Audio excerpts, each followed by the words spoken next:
We spoke about, Bretto and I particularly, David Goggins and his book, which I just finished listening to. And the thing that I love about that story is there's this consistent theme of a physically challenging endeavour. And I think there's something about a physically challenging endeavour that each of us can connect to, because we are physical beings and we understand the pain, the sacrifice and discipline required to undertake such an event like Molokai. And did I say that right? Yeah. Such a hard one to say. Yeah. Throwing all the hard pronunciations at you. So. You've come here to stitch me up with the vocabulary. We're not that sure. qualified to correct you on it anyway. Yeah, exactly, yeah.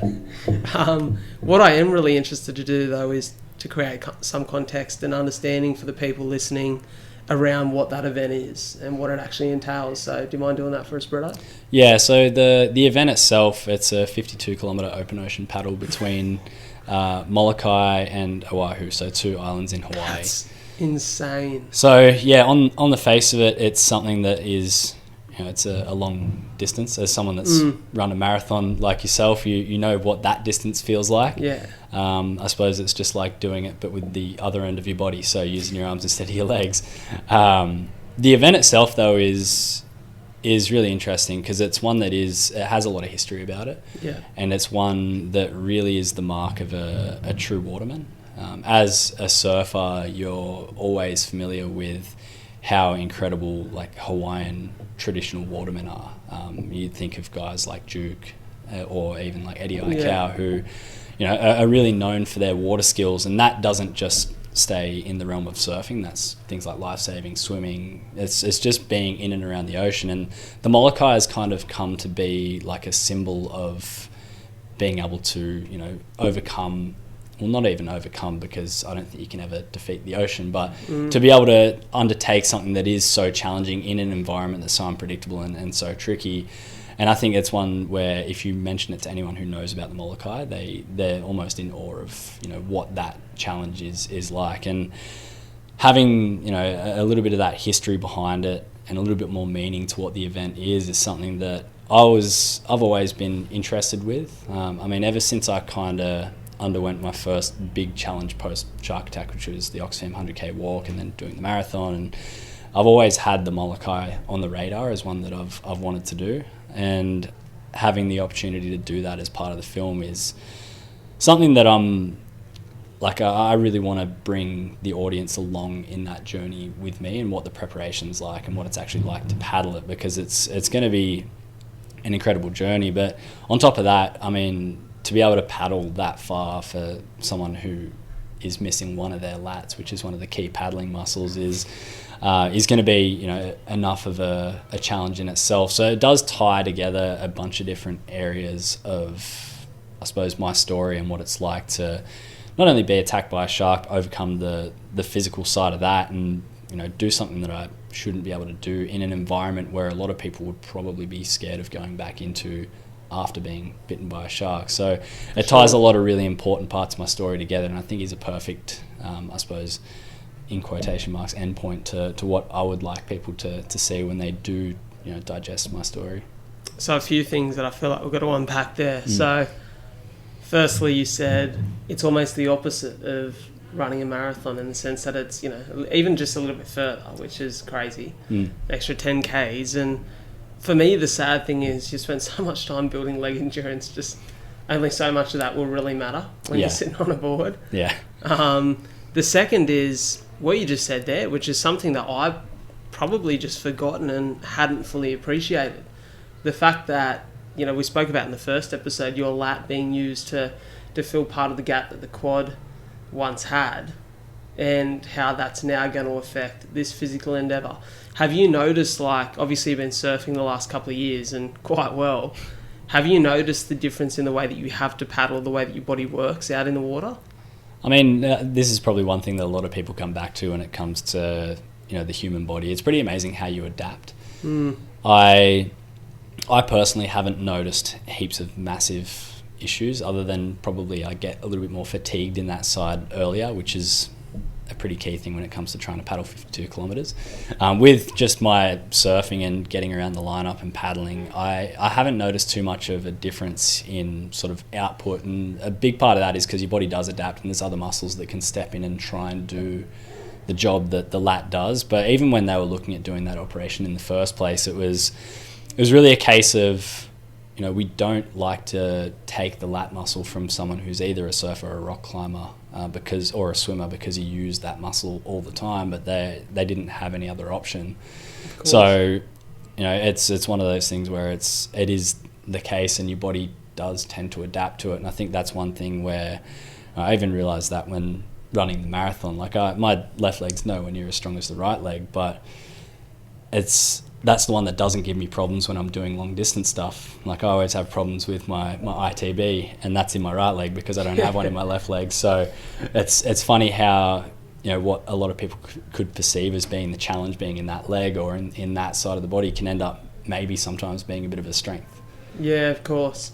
It's really interesting because obviously an event of that physical nature, like, you know, we went, I'm sure you remember this well, on marathon day, as breezy as it gets. Like, the wind really turned it on for us, but there's only so much that changes when you're running at a relatively cruisy pace for a marathon anyways. Whereas the ocean is a different beast. Yeah. It's unpredictability, the creatures of the sea, the change of the current, the wind becomes a whole lot more damaging than it does when on foot on a concrete path. You know, how do you plan for this kind of event? Is it an event that runs on a specific day regardless, or do they monitor the weather coming into the start of it? So it'll run on the same date. It's held at a time of year where the weather is pretty predictable. Yep. So they're going to get a wind from a certain direction, which is actually going to be pretty beneficial because it's coming from behind.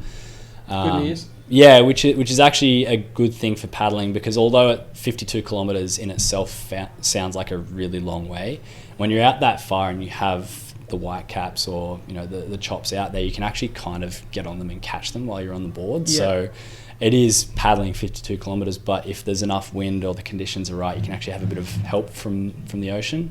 Sure. I've talked to guys who've done this event and they've had it where the wind's blown from behind you, the swell's perfect, and, you know, you can finish in 4.5, 5 hours. And I've had guys that they've rocked up and there's been no wind, and they said it's just a grind for 6, 7 hours. So yeah, you know, it is very weather dependent, and I think that's one thing that you've got to be prepared for. And that's one thing I've realised in training. Summer around here is great to train because when the northerlies come up, you can just get out on the board and do some nice downwinders. Yeah. But you can't always prepare just to, you know, paddle in those conditions because you don't know what you're going to get. And paddling just on the river as a bit of prep, and obviously going to be doing a lot more of that coming up to the event, does really get your body prepared for, you know, if there isn't as much wind, or even for the last little stretch, which the people I've spoken to that have done the event before say no matter what way the wind's blowing, as soon as you come into the harbour, it's always blowing into your face. So the last part of it is always just the most soul-crushing. And naturally, you're the most fatigued. Exactly. So being able to paddle in those conditions is just as important. So yeah, it's something where I think the type of training that you do for it, you need to really prepare for all conditions. And I mean, when I was planning to do the marathon training, I never really planned to run in wind.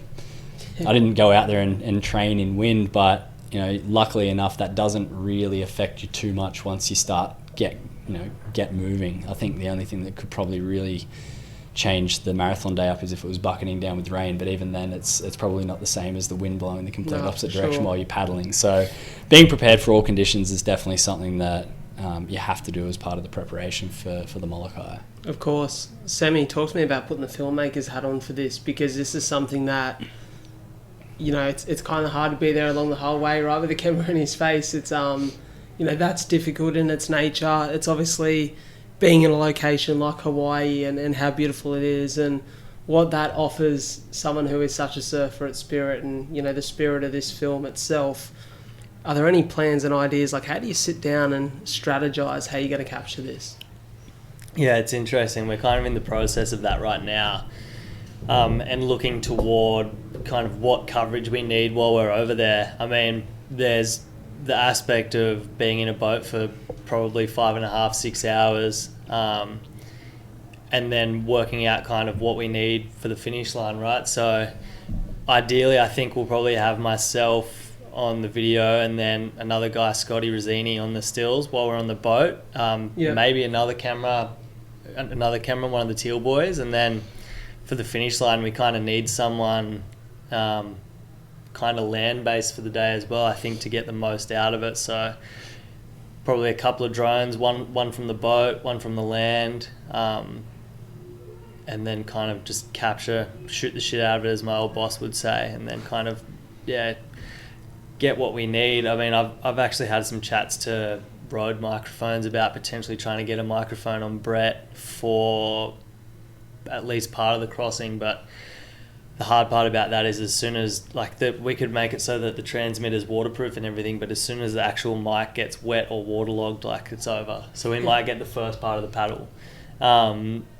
Really fortunate to have support from Salty Surf Housings locally, who have supported us from day dot with the film. So we've got a housing for our red, which is massive. We're not shooting on a GoPro or something to that quality. We've got cinema quality cameras to shoot on, but whether that's getting the boat to move further ahead so I can jump in the water and film Brett paddling past, there's kind of limited in what you can shoot when you're in the middle of the ocean, but trying to add as much diversity to the coverage as we can, I think, is going to be key. And then also trying to bring some kind of element into that where we either try and reach Brett for a quick interview or just to find out how he's going. I think the key is shoot as much of it as we can and then cut it down, rather than kind of get to the end of the day and go, fuck, we don't really have enough. Yeah, of course. And that's always it's not the thing where you want to say, hey, you want to go round two just so we can get some extra footage? Yeah. Did you ever consider just a green screen and a pool? That to me sounds a whole lot easier for both of you. Sam notoriously doesn't like green screens, so I think that's always out of the equation. Yeah, if I was bored, unfortunately for you, Brett. Yeah, I know. It would have been a lot easier. But yeah, I mean, we also have the benefit of being in Hawaii for a fair bit of time beforehand, so we can work out a plan. There's potentially a warm-up event that we can go and shoot just to make sure we're across it with our coverages. And then I guess just being across the training paddles and stuff as well here. I know Camo, the guy who's going to train Brett, has invited him up to paddle through the harbour bridge and stuff, so that's pretty cool. Don't want to miss that. Yeah, so I think by the the event comes around, we'll have a pretty solid idea, but I think you just kind of fall back on your instincts. It's kind of like Bretto with his training, we've spent a lot of time shooting this and being behind the camera. You kind of just fall back on what you know and trust yourself to get through it. Yeah, for sure.